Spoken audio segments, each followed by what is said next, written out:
As far as identity, I want to talk about my dad's side of the family.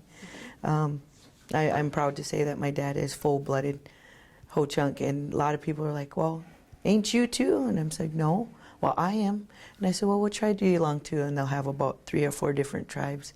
And I said, a full-blooded is one tribe. That means my dad's mother and my dad's father were full-blooded, and so forth, all the way down the line. And if you take a look at my family tree on my dad's side, it's really long. We go back all the way back to the early 1800s, who was our first ancestor. His name was Mohik, Thundercloud. And I have a breakdown. And that's some of the things that I do in my class too, as far as identity. You got to know who you are. And you know, how to figure that out is, who did you come from? You know, and sometimes it's a sour subject for some people, but I share, you know, I share a lot of my personal self as well. My parents were divorced when I was at a young age, so I went to go visit my dad a lot, and I had to know my mom's side of the family, and I had to know my dad's side of the family also. And so when I'd go back, you know, on either vacations or summers, you know, I was always called by my Indian name.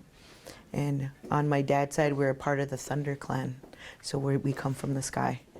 And so my Indian name in Ho-Chunk, this is how you pronounce it. It's Wipamachanewi. It means rainbow.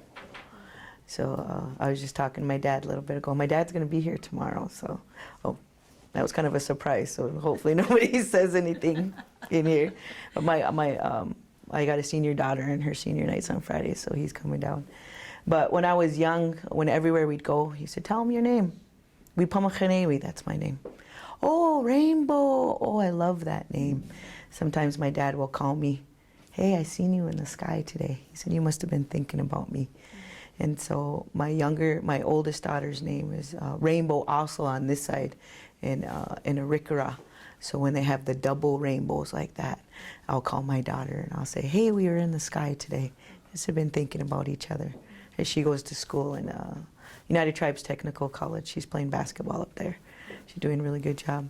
But so all our names come from the sky. And I was just talking to my dad, and I'm not going to pronounce it because if I get it wrong, he's going to get mad at me. But his name, it means visiting cloud.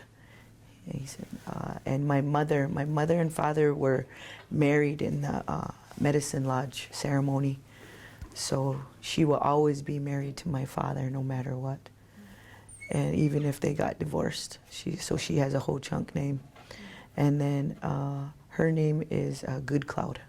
Her name means Good Cloud. And then my older sister, she's Queen of Thunder. So when those thunders come really loud, and I was like, "Oh, there's my sister." And my brother is Roaring Thunder. Right before the thunderstorm comes and you hear that roar, I'm like, "Oh, there's my brother. There's my Kunu," that means older brother. And then me, I'm Rainbow. So I come after the storm. That's why my dad, I always like when I say that, I always see you in the sky. He said, "I always tell everybody about you all the time." So I kind of had to know those things. And when I would come back home, I'd have to know stuff here. One of the things is here, when we bury people, they will take something like a flower from the grave and hold it and keep it. There we can't touch because we come from the sky. We're not supposed to touch the ground. You know, so, you know, growing up, it was kind of hard for me kind of to decide. And as I got older, my dad said, "Well, you're both." He said, "So if you want to practice that on your mother's side and you practice that on my side," he said, "because you're both identities. You know, and you have to live this identity, you have to live this identity, and then you have to live the white man identity in there." So I kind of talk to my students about that. Who are you? You know, and it's hard for this generation. Some of them don't know who they are. And only they know deep inside who they are and where they come from. So going back to the family trees, you know, I tell them that my parents got divorced when I was young. You know, I am currently divorced right now, but I have a great relationship with my ex-husband for our children. So he's involved in their life, and he lives locally. And he is Hidatsa on that side and comes from a big long family there. So my kids know that side, and this side, my mom's side and my dad's side.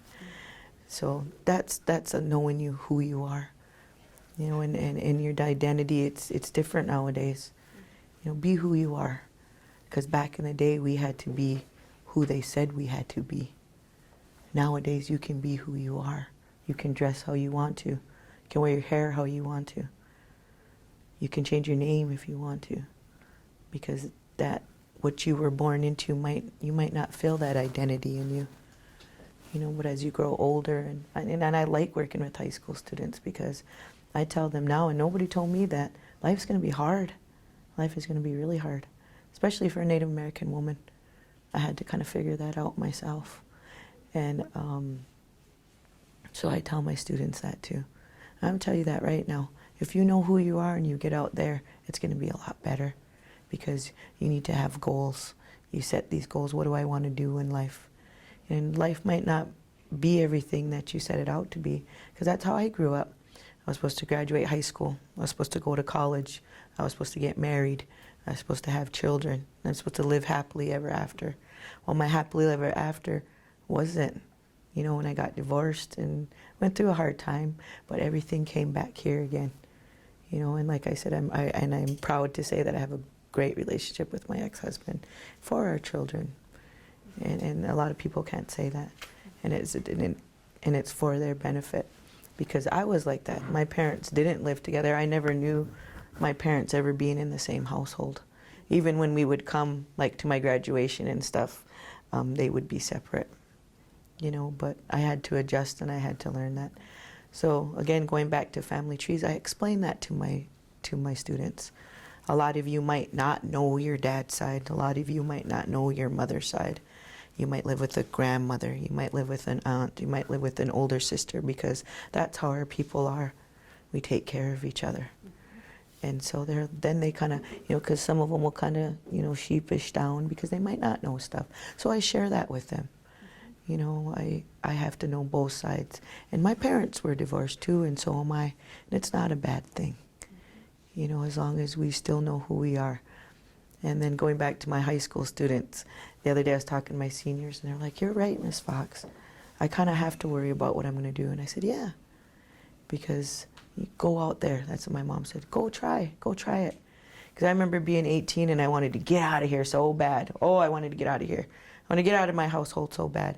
But when I got out of there, I felt alone, you know. And then I came back after a year, because I went to a 4-year college. I came back after a year. My mom said, "Well, you're going to work or you're going to go to school."